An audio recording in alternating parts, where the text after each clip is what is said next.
सबसे पहले। अमित शाह जी का नाम सुन के रात में जग जाते हैं ये कांग्रेस के लोग।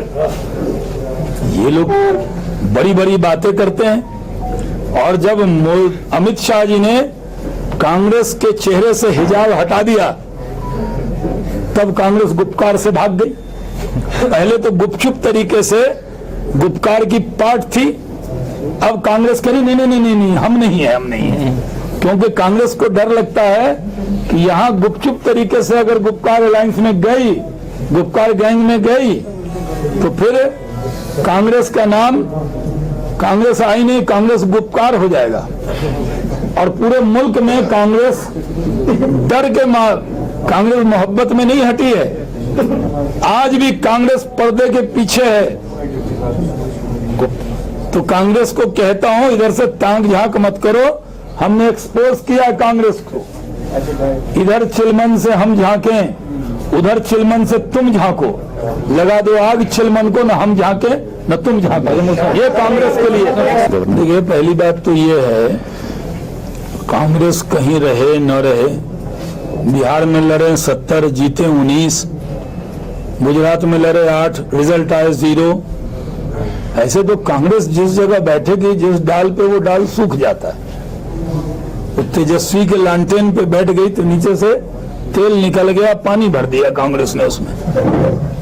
तो कांग्रेस कोई जीत की गारंटी नहीं। हिंदुस्तान की सियासत में कांग्रेस हार की गारंटी है और हिंदुस्तान की सियासत में नरेंद्र मोदी जीत की गारंटी। राहुल गांधी हिंदुस्तान की सियासत में हारने में उनसे कोई मुकाबला नहीं कर सकता। लगातार चुनाव हारते हैं और जीतने में नरेंद्र मोदी से कोई मुकाबला नहीं कर सकता। हमारा मुकाबला किसी से नहीं है, हमारा मुकाबला है तरक्की के साथ है, वो हमारे साथ है, जो बर्बादी के साथ है वो अलग है। तो हम तरक्की के साथ हैं, डेवलपमेंट के साथ हैं, विकास के साथ हैं, जम्मू कश्मीर की आवाम की खिदमत करना चाहते हैं। आपने सबको मौका दिया है। ये लोग जो आपको वड़गला रहे हैं 370 हम वापस लाएंगे, ये झूठ बोल रहे हैं।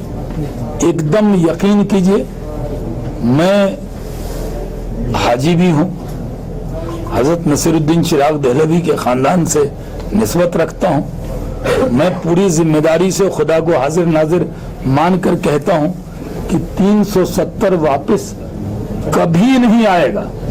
ये जो कह रहे हैं ये गलत कह रहे हैं। मैं जम्मू कश्मीर की आवाम को, खासकर नौजवानों को कहना चाहता हूं, हम भी नौजवान हैं। हिंदुस्तान की सियासत में सबसे कम उम्र में कैबिनेट मंत्री बनने का रिकॉर्ड मेरे ही नाम है। और मैंने डॉक्टर करण सिंह का रिकॉर्ड तोड़ा था। तो मैं जिम्मेदारी से कहता हूं, नौजवान बीजेपी के साथ आए, उनको वही इज्जत मिलेगी जो शाहनवाज हुसैन को बीजेपी में। ये लोकल बॉडी चुनाव है, ये डेवलप गांव का विकास, मोहल्ले का विकास, ये देश के विकास पे नहीं है।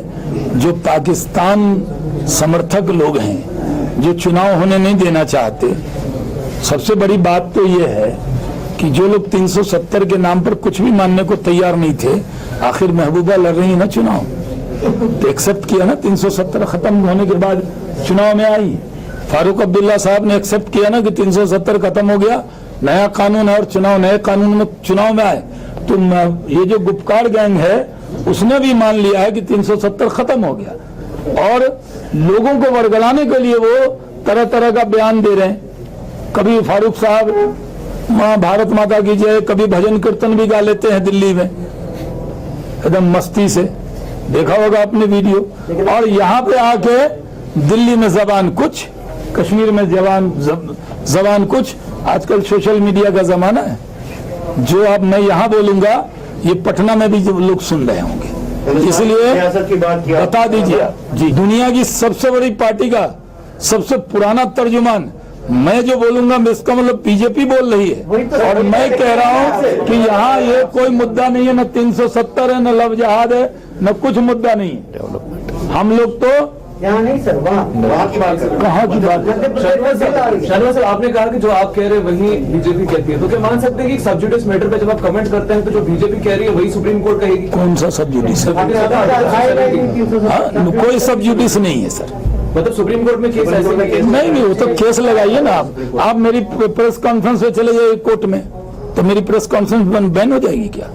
कमाल करते हैं। सब जुडिस किसने कह दिया आपको? शहनवाज साहब पत्थर में आसमान में लिखी हुई इबारत दिख रही है कि जम्मू कश्मीर हिंदुस्तान का अभिन्न अंग है और यहाँ वही कानून है जो सब जगह, और 370 दुनिया की कोई ताकत 370 को वापस नहीं ला सकी। ये एकदम तय है।